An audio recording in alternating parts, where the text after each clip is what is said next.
My favorite game of all time is coming to an end. Let's talk about it. All right.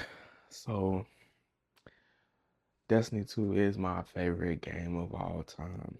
And last week, on May 21st, they posted the tweet. Finally, they posted about the upcoming delayed June update, which was formerly um, supposed to be called Shadow and Order. But this tweet was quite the shocker, if I could say. Everybody we've been anticipating like them finally communicating about the update and what I'm saying, what the update's gonna bring and however, they announced that they're stopping live service support for Destiny 2. And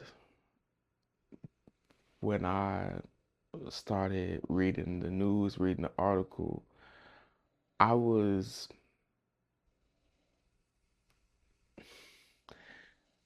I was thrown off.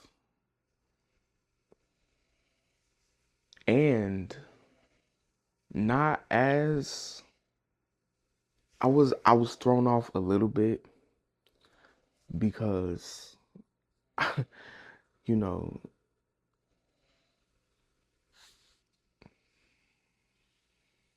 and I'm also just reflecting. I'm also just thinking about like the fact that like man, like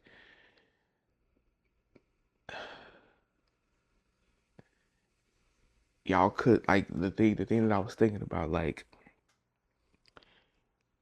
you know what I'm saying, and nothing lasts forever, you know. And Destiny for me, I started playing Destiny 2 the summer of 2018 because I was watching my brother-in-law play it, and I was like, "What game is this?" And he was just like, "Man, like playing Destiny 2." I'm like, "Okay, this game look dope." And then I had a PS4 back then, and PlayStation Plus had Destiny 2. I was actually able to get the base game for free because they were still with Activision at the time. So I was able to download it, played Warmind, I, I played Curse of Osiris, played Warman. I started getting into this world. And then I come to find out at the time it was made by Bungie. I'm like, oh, I grew up on Halo. You know what I'm saying? Like, okay, like Bungie, Halo. You know what I'm saying? So I started connecting the dots. I'm like, okay, now I understand why. Like, because the gunplay was amazing and um, just diving into this world. With these characters, and I just fell in love with Destiny, you know. Um, Even at that time in 2018, I'm transitioning from. I actually came back to video games in 2017. I made a video about that, and I don't want to get too much into detail about that, but I do have a video. It's not long, but I took a 9 year hiatus from video games, and I came back to gaming in 2017. And then, I'm trying to find my footing. I was playing 2K17 at the time, and I was playing Injustice 2. I was playing a lot of fighting games, Street Fighter 5, Mortal Kombat X. I was playing Mortal Kombat 11, but and I used to love fighting games. So, but I also come from the PS2 era with a lot of single player games. I was playing Metal Gear Solid 2, Sons of Liberty. I played a lot of games like Devil May Cry. I played a lot of single player games, which Sony is known for a lot of their single player experiences. But um, there's nothing like Destiny. There's nothing like Destiny. And I did not play D1. I think it's one of my biggest regrets. And I know I can always go back and play D1. And because D1 is still as active as it was, as active, you know what I'm saying? There's been a resurgence, you know what I'm saying, of people playing D1. And I've been watching a lot of my favorite creators and streamers just relive the time of D1. And but there's absolutely nothing like Destiny 2. in my opinion. Um, and to and I believe, yeah, Destiny was my first like live service game, live service experience.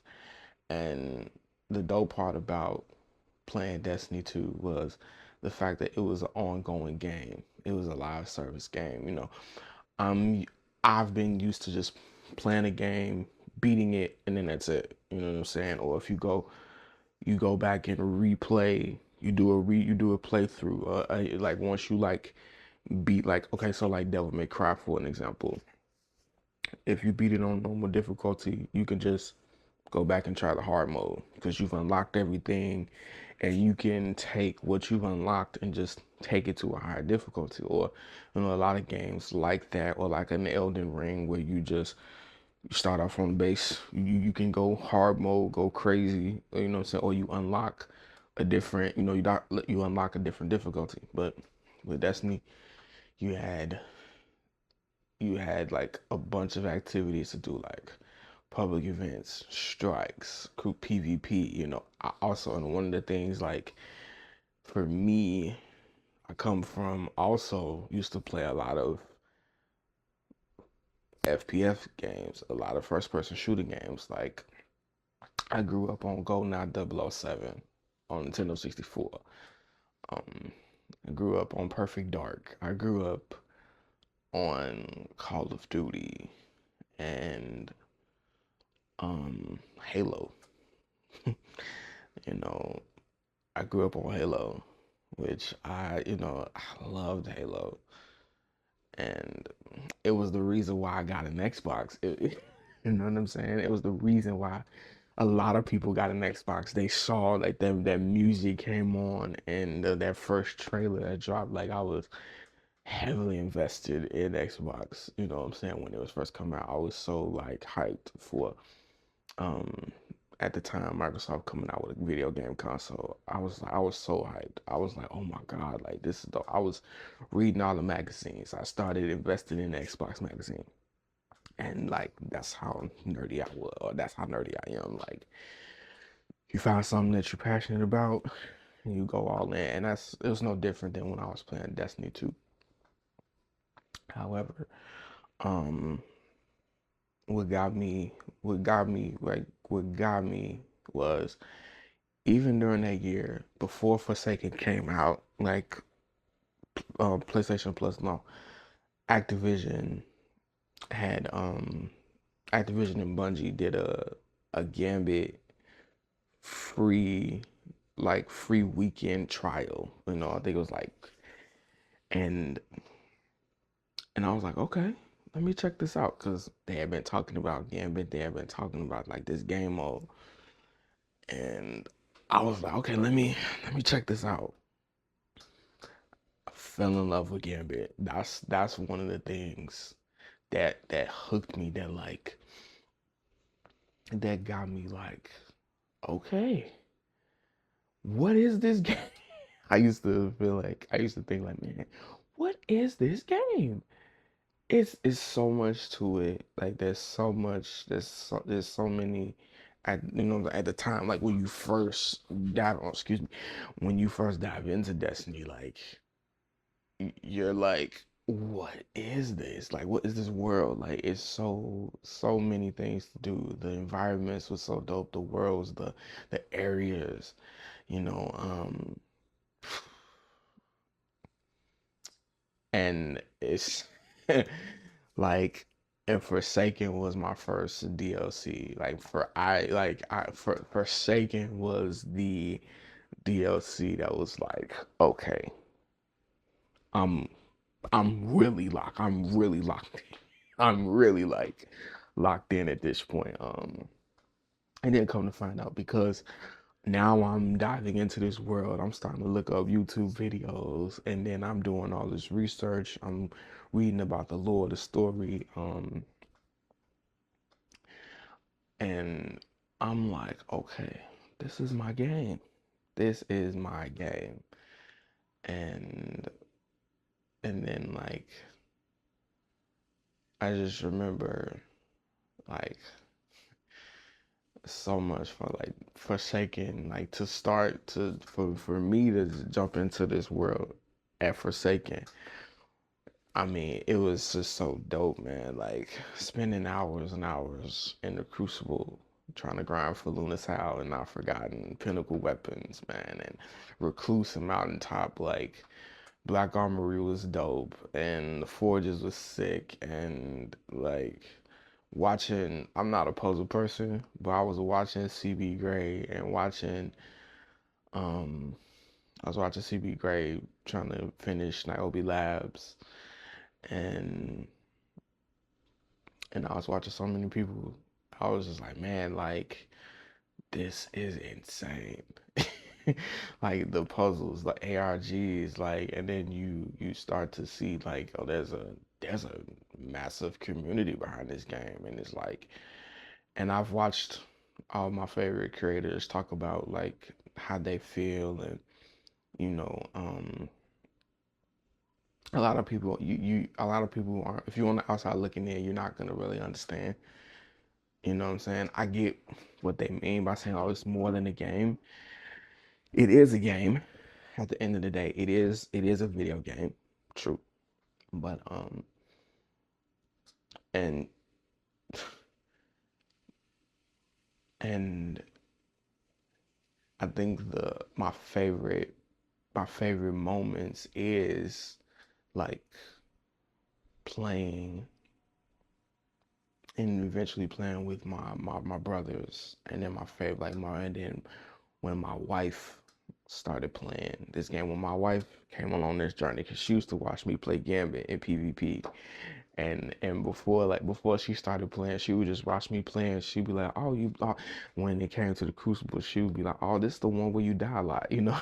And then and she would watch me play Gambit, and there was this joke between me and her. It was like, oh, she's my Gambit coach, because I'm like just doing like, if I make a mistake, or if I do something I wasn't supposed to do, or if I push too early, or if I didn't spot the invader and stuff like that. So um yeah, but in during COVID and during Beyond Light is when my wife jumped in, and I think that was like for her to come alongside me and my brothers, and we start playing this game together, and she's diving into this world with us. She starts playing Gambit, and she won't touch. And it's funny because even to this day, she will not touch Crucible. And we all play COD together, and I will be like, "Well, you play COD? Like, why don't you just want to jump into Crucible?" But it's okay. But it's like, um, but it's the memories, like the Two Man of Prophecy with my brother, and we just recently did the Way Between quest for Equilibrium, and Equilibrium is like my favorite dungeon right now, because like we just decided to go in that thing blind. We didn't really read any guides about it. Of course, we like I watched videos about it, but at the time, like we didn't jump into Equilibrium when it first came out, because we all working, and we all don't, our schedules is all over the place, and I know, like that just happens sometimes. However, um, Destiny 2 is a special game. Destiny is a special game. The same way, if you played Halo, you know what I'm saying? Halo was special. Halo was there won't be anything like the original Halo games. Um, and there won't be anything like Destiny, you know. And oh, excuse me. And then for me also, when it comes to Destiny 2, I also grew up a science fiction nerd. I grew up on Star Trek and Star Wars. So I am a little biased. I love Renegades. And I'm kind of like just piecing together. I have notes, I have bullet points and things I want to dive into a little bit, and I'll get into all this stuff, but I'm just really just reflecting on, and I know many people that are playing Destiny have played that still enjoy Destiny, that have not. I mean, and this is really for just people who, whether you stop playing at a certain point, whether if Final Shape was your send off, you know what I'm saying? That's okay, because the Final Shape felt like the proper send off at the time. And granted, they did want to continue. They did decide that they decided to make the decision to continue on after the Final Shape.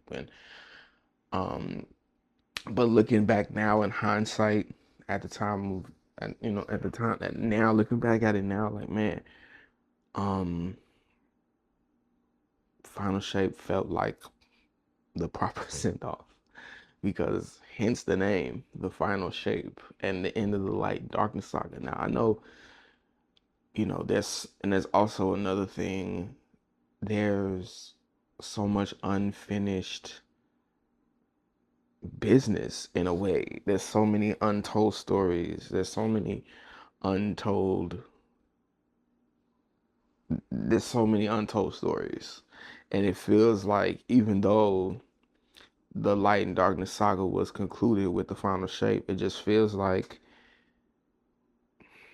y'all really had something with the Fate saga. And say what you will, um I was interested in what they were doing with the Nine, because the Nine is just this mysterious group, and it was cool just to see, just like Edge of Fate was not the best as far as gameplay wise. After a while, you got sick of Matter Spark. After a while, there's a lot of nobody asked for the portal. Nobody asked for the portal. So yeah, like, and even with the power, with the leveling, you know what I'm saying? So many, so many things. But Renegades was awesome. Like I'm still enjoying like Lawless Frontiers, and I'm still enjoying like just the fact that like these are two of my favorite franchises coming together in an expansion for me personally. Um, it's understandable if people weren't, what I'm saying. Renegades was far better than Edge of Fate. I ain't gonna hold you, but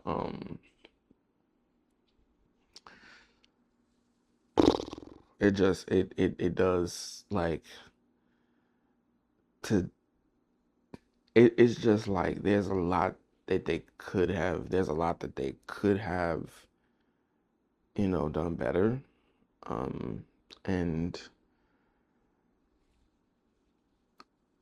as I've read articles, watched videos, watched streams, watched different opinions and perspectives on, now that like they're stopping live service support, now that they're ending things. um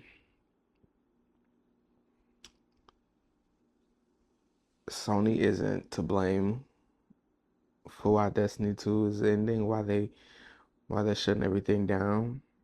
And I've gone on to say, that I think that Marathon is a very good game. I have not played a whole lot of Marathon, and I was genuinely hyped for Marathon for what it was, but like if I could be honest,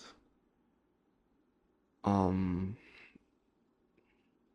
as someone who plays Destiny, as a Destiny 2 player, as someone who enjoys Destiny, Marathon is not to blame either. And for those who play Marathon, play it. Those who are genuine Marathon fans, you know, I think it's kind of tough for it's tough to see support for Marathon, and it's tough to see, you know, like it's tough to see patches go out quickly. It's tough to see, them respond to feedback. It is, and I'm not a dev. I'm not, I'm just, and I may come off like armchair, armchair developer, but um, it's just tough, and you hear things about like the Tiger engine being an old engine, and it takes longer for them to do patches on Destiny 2 than it takes for a marathon, and I don't want people to just dump on marathon, but marathon does play a very small part in, because you see articles about like, oh, them shifting more people over to to marathon, and there's not as much support for Destiny. So it's like, okay. And then that earnings call, they lost $765 in the earnings call due to Bungie, and Sony's not to blame either. Sony inherited a 3 point. Sony's trying to clean up a $3.6 billion mess that they inherited, and um, the mismanagement, the decisions that were made. Um, I remember when Bungie in 2019 went independent, and I remember like Activision's not their expectations for Forsaken weren't the best, and they had, you know, made a statement about that. But then Bungie went back and was like, "No, we're proud of Forsaken, and we're proud of our game, and we're proud of what we did." And it should have been, because Forsaken was dope. Forsaken was amazing. And then they, ended their partnership with um Activision. And to be honest, I at the time we like at the time it was kind of like, okay, cool, cool, cool. Like, y'all finally going independent. But you kind of see like Shadowkeep was my favorite. The thing that I think about the most when it comes to Shadowkeep was playing Shadowkeep with one of my best friends. Like the memory, like playing with other people, and you know what I'm saying, like doing the campaign with one of my best friends. So it's just like, nah, like that's it's playing with others. It's the social aspects of it, even though I mostly still play Destiny by myself. But like when like, oh, we get together to do a raid or a dungeon, or we get together and do, what I'm saying, activity, yeah, that's when, you know. But those are my fondest memories of Shadowkeep. And of course, you going into you see the pyramid for the first time, like that was dope, you know. But Shadowkeep kept things going. Like it was like, okay, it and it wasn't like it was kind of in the same vein as a Rise of Iron. I never played Rise of Iron, but the size of Rise of Iron, it kind of kept us going, because I think we was on high from Forsaken, so we was just like, okay, Shadowkeep, we're going back to the moon, and like I said, I didn't play I never played D1, so for me it was exciting to go to the moon. Um, I don't want to get into like then you just see like the over monetization, like Eververse is I think just genuinely hated by everyone, and it's crazy. It's just crazy to me. Like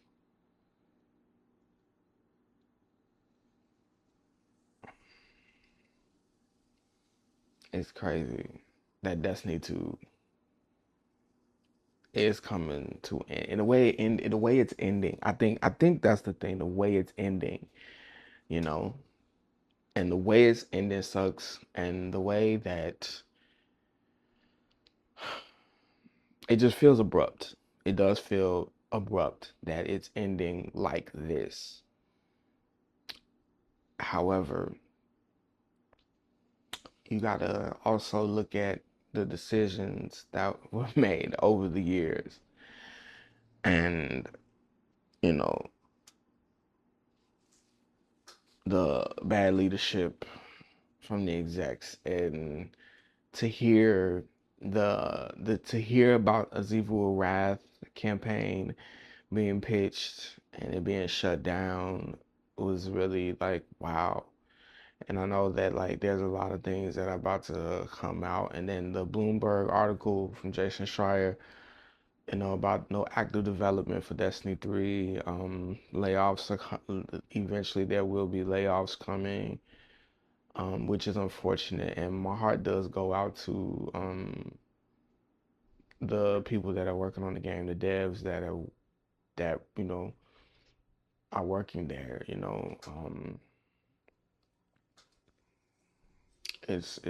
just sucks, man. It just really really sucks. Um, Bungie, I really think that Bungie got cocky, because going back to what I said about them going independent, I think Bungie was at its best when they had help. Bungie, you know, it's funny because Activision did give them a lot of support, and I think Bungie was at its best when they actually had help. I think Bungie, I don't think Bungie, they don't do as great when they've been independent, and they've done as much as they could being an independent studio publisher. But when you think about them having like High Moon Studios and Vicarious Visions at the helm, and the content that we got in Forsaken, the Grinding Menagerie, then Crown of Sorrow, like just the support that we've had. And then it's just like seeing how them going independent, we didn't get as much content when you really think about it. And then even to and then don't get me wrong, um Beyond Light was decent. We finally got first Darkness subclass. We got Stasis, and then Witch Queen was Witch Queen was epic. Witch Queen was absolutely epic. Um, Lightfall, Lightfall, Lightfall.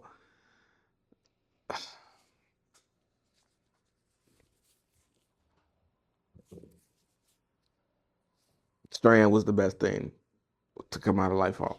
Strand was the best thing to come out of Lightfall, man. Strand was the oh my god. Oh man, Strand was the best thing to come out of Lightfall. I'm gonna stand on that. But also, um,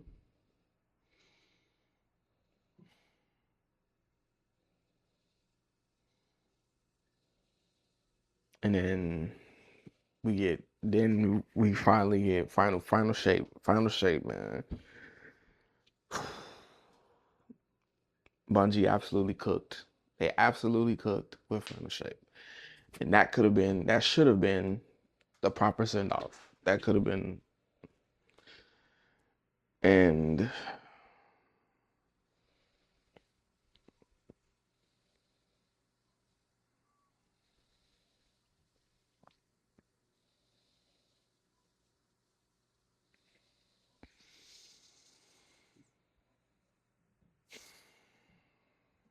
that should have like I know I'm sorry I am just thinking and just reflecting, but like this is really really crazy. Just thinking about it. But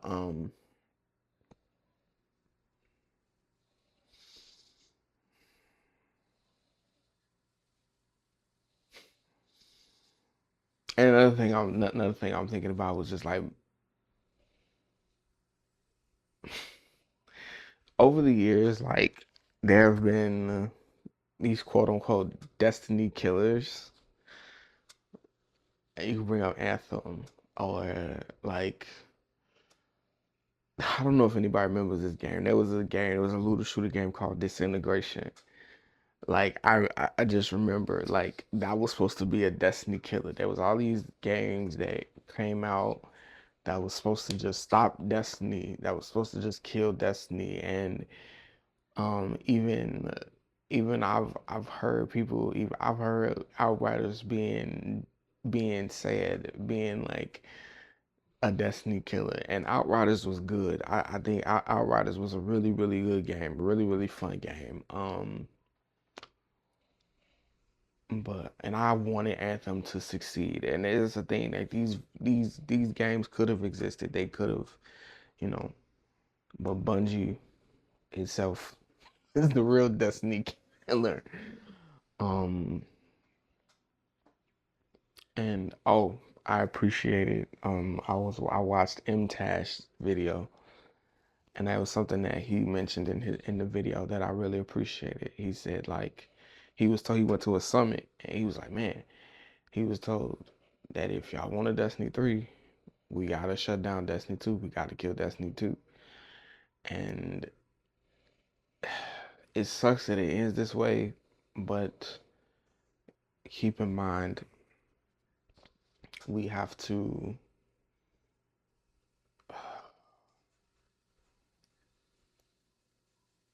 we gotta just let this thing we gotta let it play out. And here's what I will say. If you still love Destiny 2, if you still love Destiny, now it's not the servers aren't being shut off. It's just that they're stopping live server support. And it just feels like unfinished business. I was excited for Shattered Cycle. I was excited for going back to Chicago. I'm like invested in the lore and the stories, and you know, I don't know. Just man, it's crazy. But and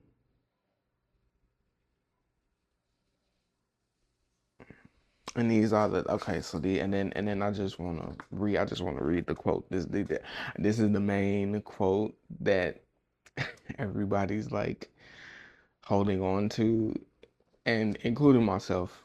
But I also think there needs to be like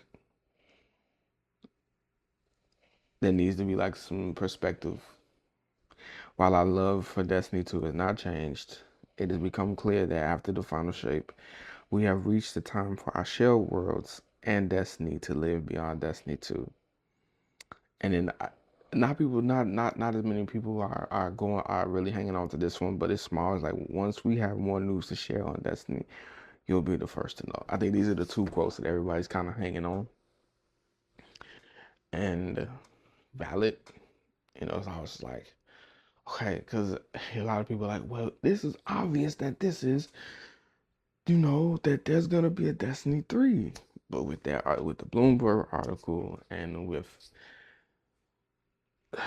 for it to happen, I really think, and also sign the petition. It expresses demand. Sign the petition. Just at the time of me making this, I think over 200,000 signatures have been signed to the petition, and I think the petition is dope. It expresses demand. That's what I'll say. It may not move the needle. It may not, but it does express demand. If I could be transparent, um,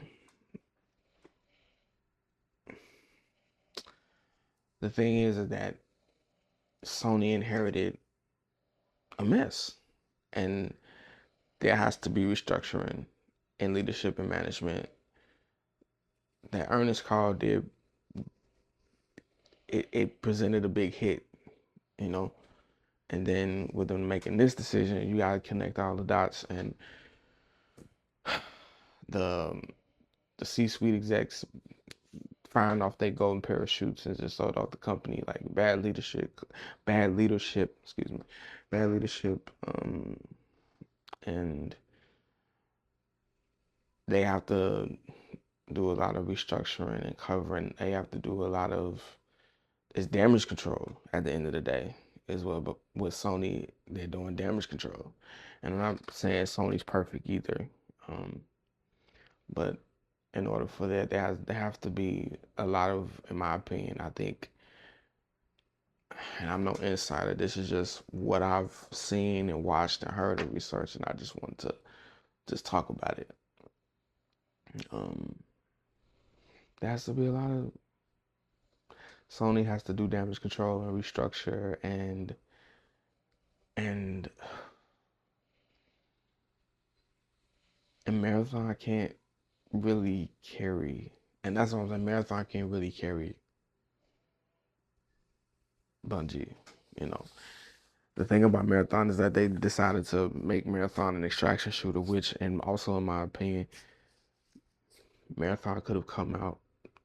Marathon could have been rebooted as it once was, like a single player, first person shooter. Still keep the characters, the runners are dope, but just make it like a single player narrative because there's so much lore in Marathon, and to kind of look it up in the codex and things like that, and I get it's kind of like the callback to when Destiny had the Grimoire cards, but like no, it could have been a single player experience and it's a looter shooter. And one of the things I was thinking about, like, you can't really um distraction shooter genre is such a niche within a niche within a niche. It's such a small niche. Like, yes, Arc Raiders made it consumer friendly and more casual and things like that. But like Bungie could have rebooted Marathon as a single player story game or a single player FPS experience like it once was back in the day. So, and say what you will, that's just my opinion of what I think about it. So, and I'm not. It's unfortunate that Marathon is in the middle of this mess. You know what I'm saying? It is unfortunate that he's in the middle of it. So, um, I do say all that to say, I'm I'm hopeful, but I have I kind of have I'm beginning to kind of like um I'm understanding where things are based off what we've learned through the articles, and that if this is the end, that there's no more live service support. Of course you remain hopeful that Sony is doing the right thing with restructuring, because they have to. They have to restructure. They have to do damage control. Like, and these are the things that, what I'm saying, once things are restructured, then maybe. So I'm gonna end with this. If you still love Destiny, pull up June 9th. Let's enjoy this update for what it will be. It sounds awesome. It sounds exciting, and them kind of giving us what they've been working on. I'm looking forward to it, and I think I'm looking forward to it. And I think the thing is like to live in the tension of the fact that, man, like, SRL coming back and things that we've been asking for, things that we've been wanting. I think, living in that tension of it being bittersweet that yes, they're giving us back things that we've wanted, like the director, and we never really wanted the portal, and I could go on and on about like the various changes or the things that they're bringing with this update. Um,